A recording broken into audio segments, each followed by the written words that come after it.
Hey, J-Bad here. We are at Moloko Studios with Tieks. We are going to be catching up with what he's been up to, his background in sport, and his pathway into his career.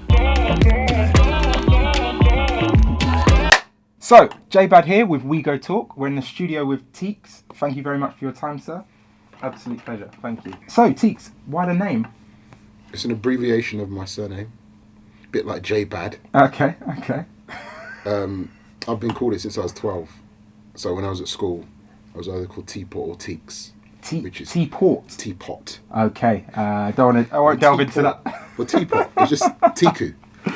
Or Tieks. And then basically, the reason why I still get called Tieks is my sister heard people at school calling me Tieks. Okay. So she started calling me Tieks at home. Ah. Even though she has the same surname. And then everyone starts calling me Tieks. I worked with a girl called Sinead Harnett. We were in the studio. The first day we'd ever met, she was on the phone. They asked her, what you doing? She goes, I'm just here with Tieks. Okay. And it kind of stuck, mainly because of her. It was Sinead who's the first person outside of my family. So you've got a background in sport. Played rugby to a very, very, very high level. Yeah.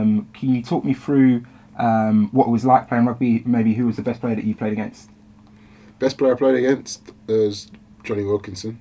And yeah, I enjoyed playing rugby while I did it. Yeah. For however many years. I think I played from school to, I stopped really young, about 21 I stopped, so, but I was playing professionally for about 5 years because I started at 16. So. And rugby was a lot different back then, or has there been many changes in the game? Totally different. Well, I was the first wave of professional players, so one, you didn't get paid as much, because I think now a lot of boys are getting 500 grand to £1 million a year, whereas then I think you'd be lucky if you're getting 25 grand a year. I was on like a really small contract because I was so young as well, so they were paying for my sort of living costs and they were paying for my university and stuff like that, but I wasn't earning the big bucks at all. That's changed, and then the sports changed as well. Okay. So you decided to transition into music. Where did that come from? Was there always the love for music in the background, and rugby was just a passion, or? No. Rugby was my job. Okay. Music was my passion, I guess.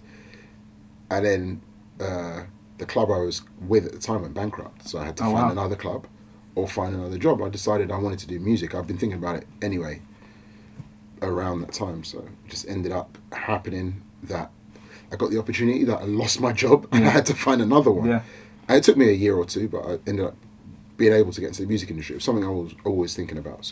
And so, I mean, a lot of people would probably see the transition from rugby into music and be like, you've gone from one to the other. What were you doing musically whilst you were playing rugby?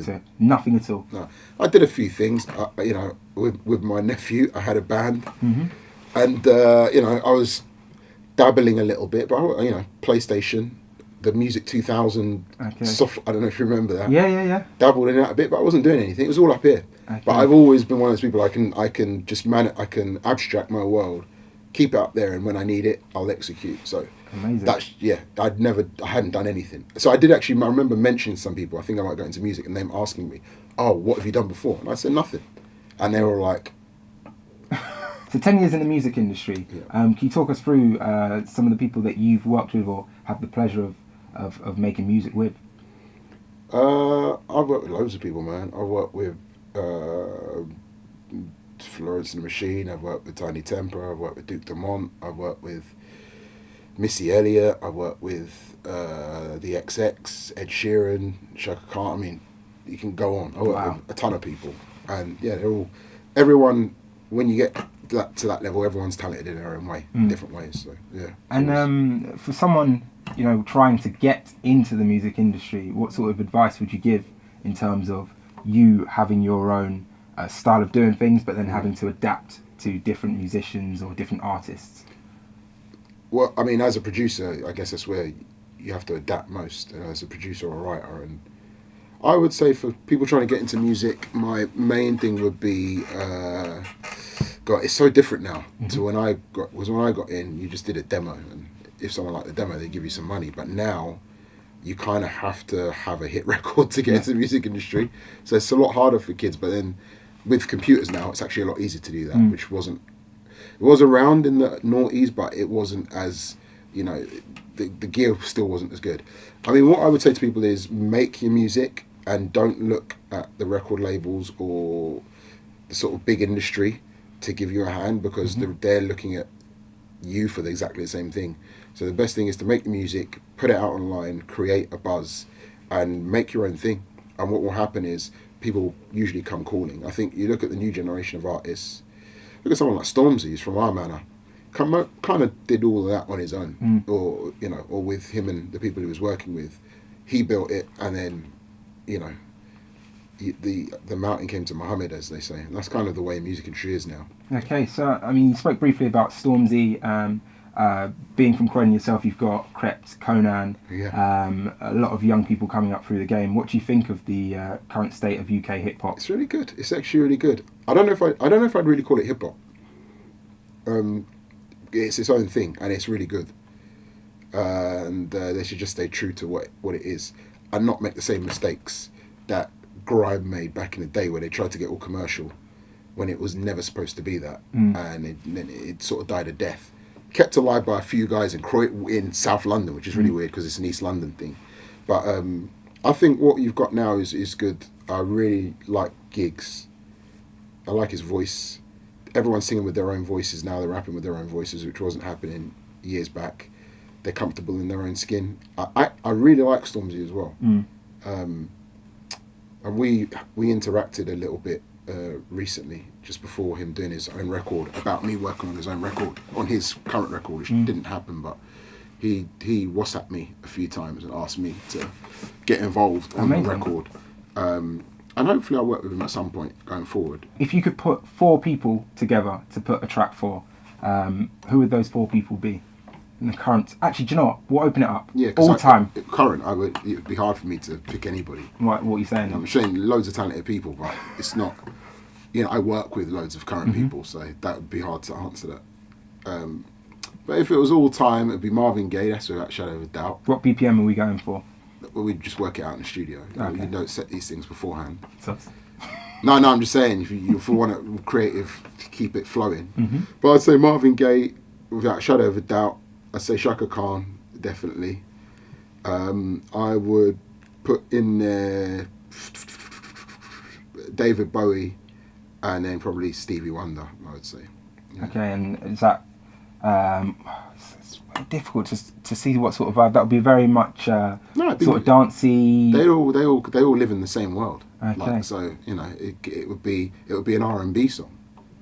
But then it would have elements of whatever they want to put in it. I mean, you listen to all those people, their songs cover the gamut from a bit of rock and roll to R&B to a bit of dance. Apart from Marvin Gaye, which he was just R&B. But, you know, he was just getting where he fit in. Him and Chaka will probably take care of the vocals. Stevie and David Bowie will probably make the music.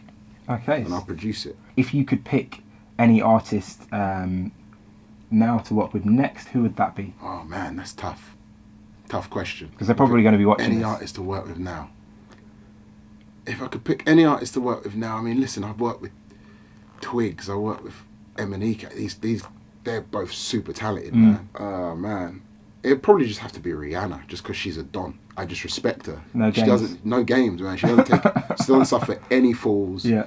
Her sound is her sound. You know, she's just the one. So it'd have to be Rihanna. So obviously you've spoken about Chaka Kahn, an absolute legend in the game. What was it like? Or how did it come about for Say a Prayer for you to be working with Chaka Kahn? I asked her. Well, my management asked her. I suggested they ask her about a year before they did ask her, but everyone said there's no point. So that, you know, my label banded about all sorts of names and really talented people. They're banding about a lot of current names that you would all probably know that are, you know, loads of young English female vocalists. But I didn't want to just make a beige record with the same vocalists as everyone else. So I basically decided, I said to the label, that if I'm going to do it, I told them, it's either got to be, there's 4 names that I gave them, and I just felt like the chance to work with Chaka Kahn was just like a really good thing to do. So yeah, I made them ask her, man, and they sheepishly went and asked her. And they sent her the song, she heard the song, she loved the song, she was like, yeah, I'll do it. And she actually turned down a massive, massive act to do this song. She had a choice to do 2 songs this year, and she turned down like a really huge. And what was that like, being in the studio with someone who obviously you've been listening to for years as a child? It's just, it's the same as being in the studio with a new artist.